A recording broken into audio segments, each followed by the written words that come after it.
Hello and welcome to today's tutorial. My name is Joseph and today I'm going to be covering length direction, or the function of it and how to utilize it. So all I've done right now is I've created some planets. That's a sun, that's a moon, and that's a normal planet. So what I'm going to be showing you is a little difficult to explain, but you'll see why it's so powerful when you see it. So I've just created an object here and I'm just calling it master. That's all it is, or we could call it planet master, it doesn't really matter. And I am going to, if I remember, let me just double check a function here before I forget.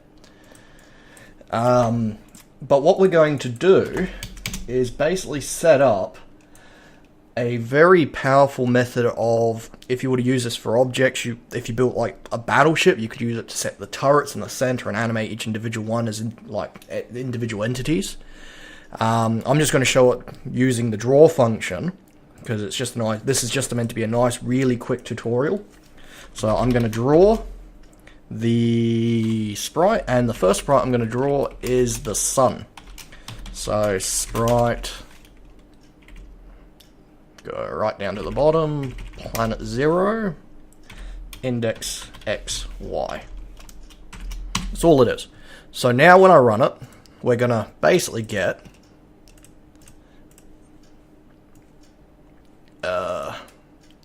put that in the middle. So I'm just making everything relative to the master object. Just because easy means I can shift around the master and everything follows it.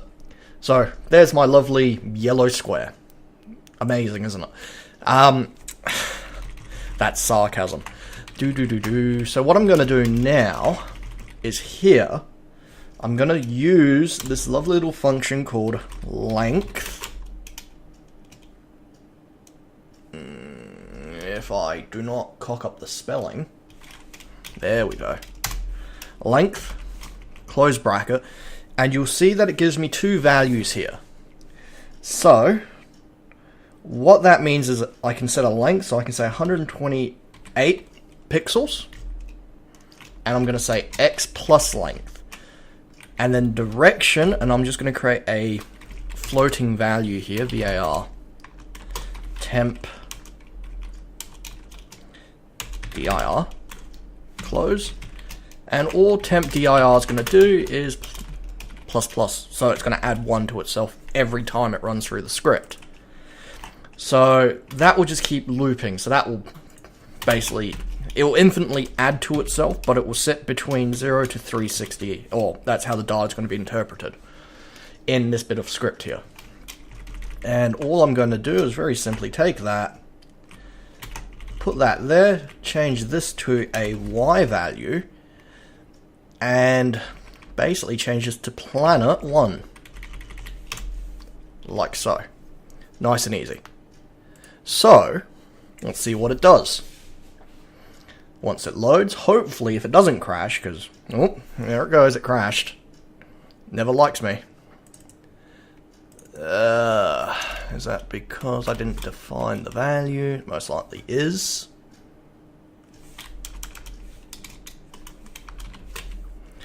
Let's see what it does, because I might need to actually set it as a proper value, not a floating. Is it going to crash? It did crash. Looks like I have to set it as a proper value. So, let me just quickly put that in as a proper value. Just basically so it doesn't refresh. Now it should run. Unless if it's going to make me a liar. It might. Normally likes to. No, there it goes. So as you can see now, I've got the planet and it's orbiting the moon, or the sun. Basically. So, very cool, isn't it? But we can go one step further. So what I'm going to do here is my temp dir, I'm just going to add a 0 to that, and I'm going to add a second one, like so. And you're thinking, what's this going to do? So, I'm going to show you guys. You can kind of see why I said now it was a bit hard to explain. So here, what I'm going to do is copy this, and fix that.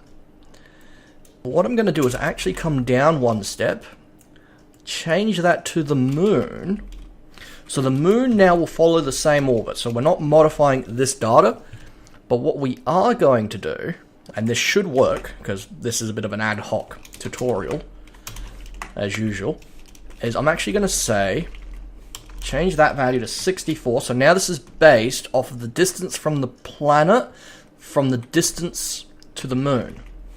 I'm going to change that to a 1 and basically copy that across to here, right on the end. Oh, and I should most likely expand that so you guys can see a bit better.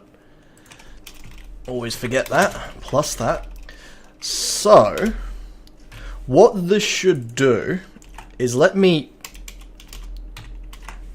orbit the sun. Oh, sorry. Let the sun sit stationary. Orbiting the sun will be the planet. Orbiting the planet will be the moon.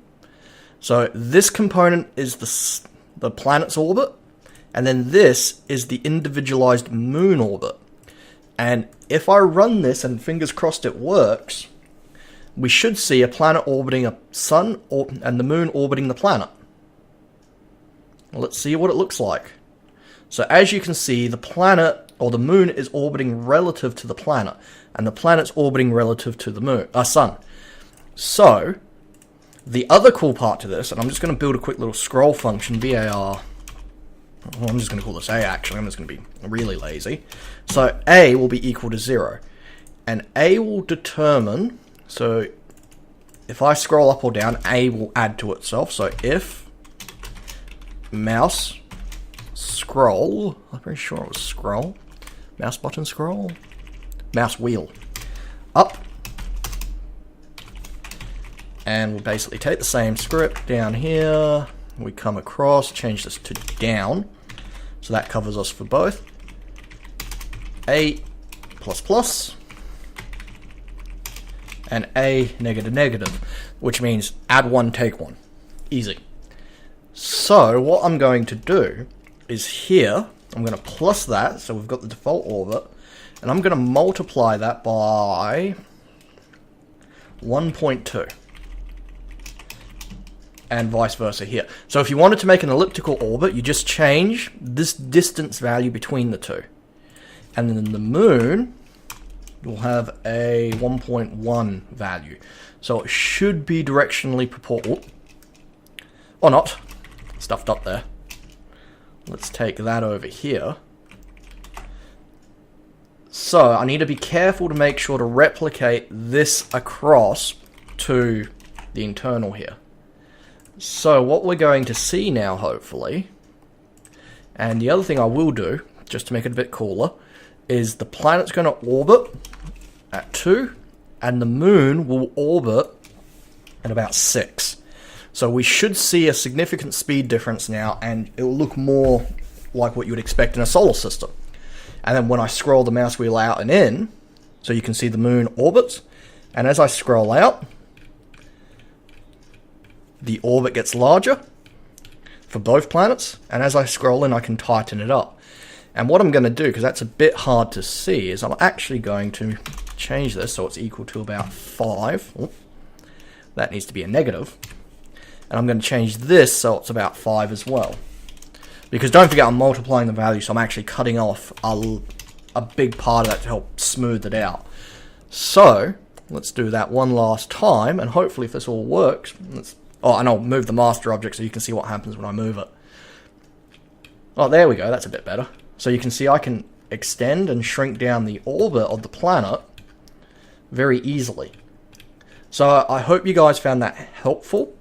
I'm just going to quickly show you, if I move that, everything will move with it. That's the beauty of this little bit of scripting.